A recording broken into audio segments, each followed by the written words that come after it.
Blaise, bonjour. Bonjour. On vous reçoit donc aujourd'hui pour votre 17e roman déjà, qui s'appelle Les Noisetiers du bout du monde et qui se passe cette fois dans le Pays d'Aulne et plus précisément à Lavelanet. Oui. Alors, est-ce que vous pouvez nous parler un peu de cette histoire, de cette nouvelle histoire? Alors, Les Noisetiers du bout du monde, bien sûr, ça ne pouvait se passer qu'à Lavelanet. Lavelanet, c'est la cité des Avelaнаires. Et donc, c'est un roman qui commence en 1912, l'histoire d'un jeune garçon qui vient de passer brillamment son baccalauréat à Foix, le seul lycée du département à l'époque, et son père vient le chercher, son père est garagiste. Et là, pour lui, les vacances commencent, il est très heureux de retrouver ses parents, et ses camarades l'invitent à une partie de campagne sur les bords du Tougre. Et il va croiser une jeune femme, une belle rousse, qui littéralement va l'enflammer complètement, et il ne pense qu'à la revoir. Et il accepte un rendez-vous avec elle pour aller un bal au Chaubetz, à côté de Lavelanet, et dans ce bal, il y a une bagarre qui éclate, un type qui reçoit un coup de couteau, et il commet l'erreur, lui, de ramasser le couteau. Et on lui dit, ben, tu as le couteau dans les doigts, le couteau est ensanglanté, c'est toi qui as tué le type. Il prend peur, il prend panique, et Pierre Morel, mon héros, sur les conseils de Mina, cette jeune femme qu'il a rencontrée, eh bien, il s'enfuit, il va s'enfuir en direction de Bayonne, en espoir de passer à l'Espagne. Et finalement, il a l'opportunité de partir aux États-Unis. Et il part, à 18 ans, 19 ans, aux États-Unis. Un peu, on dirait, sur le trimar, hein, parce qu'il est un peu aventure. Le cœur brisé de quitter ses parents, le cœur brisé aussi de quitter Mina. Et là, aux États-Unis, il va faire tous les métiers du monde. Il va notamment être voiturier, c'est-à-dire celui qui fait briller les chromes et qui astique les pare-brises, hein, dans les grands palaces. Et en 1916, quand la guerre est déclarée, lui, il est patriote, et il voudrait s'engager, mais il ne peut pas s'engager, sauf à courir le risque d'être rattrapé par les gendarmes. Et donc, il va trouver une astuce, il va s'engager dans l'escadrille Lafayette. L'escadrille Lafayette, c'est cette escadrille de pilotes américains qui sont venus combattre en France avant que les États-Unis n'aient déclaré la guerre, donc à l'Allemagne. Et donc, sous l'uniforme franco-américain, il va se battre, il va devenir pilote et un as. Il va remporter 5 victoires. Ce statut va lui permettre de revenir au Pays d'Aulne, me retrouver celle qu'il a aimée, mais celle qu'il a aimée, malheureusement, elle a déjà refait sa vie, elle a épousé un riche industriel, et il y a un enfant, et l'enfant de qui est-il? Et ça, c'est à mes lecteurs de découvrir la suite de cette belle histoire que je leur ai racontée cette année. On est encore dans la période de la Première Guerre mondiale. C'est quelque chose qui vous touche beaucoup Oui, on est encore dans la période du centenaire. Le centenaire va se terminer cette année en 2018. Donc le roman fait référence à l'escadrille Lafayette. C'est un sujet qui a été peu exploré en fin de compte, et pour lequel d'ailleurs j'ai donné une conférence à Lavelanet il y a quelques jours. Et c'est une escadrille qui a été importante dans la mesure où elle a permis de retourner l'opinion publique américaine qui n'était pas au départ pro la guerre. Hein. Et l'escadrille Lafayette, elle a eu une portée considérable. Elle a, disons, valorisé la guerre auprès de l'opinion publique des États-Unis. Elle est un peu le trait d'union et elle scelle l'amitié franco-américaine.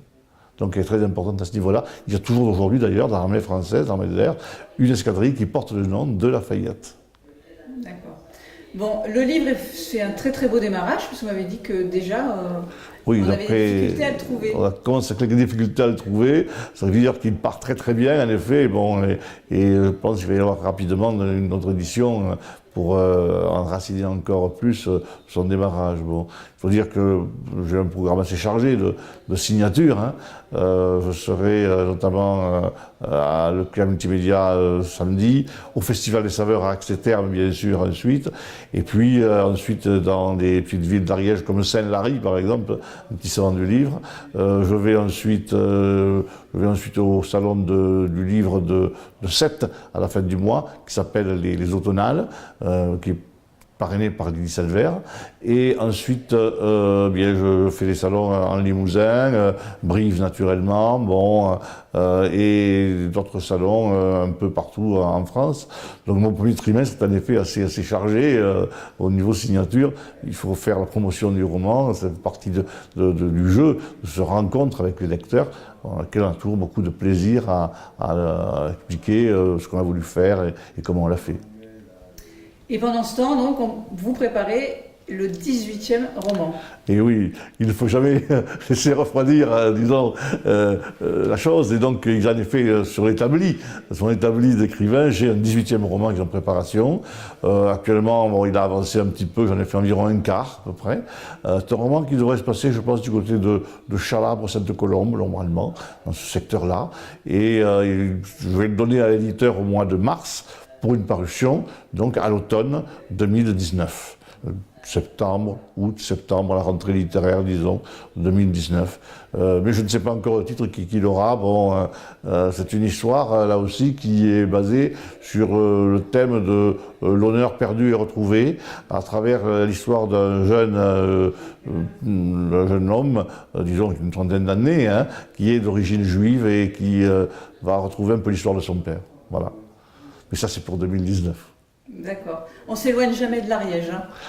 Il y a toujours une accroche ariégeoise, mais on s'en éloigne des fois un petit peu. Par exemple, le roman là vous conduit, vous étiez largement aux États-Unis, hein, dans l'Ohio exactement, et il est inspiré, le dernier roman que j'ai écrit, d'une histoire vraie, l'histoire d'un monsieur qui s'appelait Didier Masson, qui a été, il était d'origine ardéchoise, et qui a été un des héros de l'escadrille Lafayette, et qui est un des pionniers de l'aviation française. Alors, après 18 romans, bientôt 18 romans et puis des années d'écriture, vous la trouvez où, votre inspiration, encore maintenant? Oui, l'inspiration, elle est toujours là, Dieu merci, je dirais, parce que bon, on n'invente jamais tout. Ce sont souvent les lecteurs eux-mêmes qui nous racontent leurs histoires et ils ont des fois des vies passionnantes.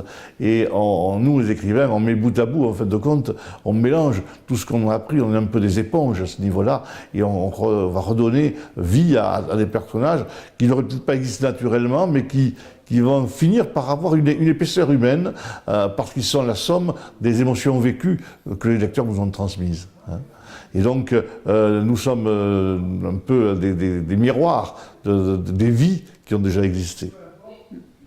Bien, merci Georges Patrick. Alors, on souhaite bon vent à ces noisetiers du bout du monde. Merci Laurence. Et puis, dans un an pour le prochain roman. Ou avant. Ou avant. Ou avant.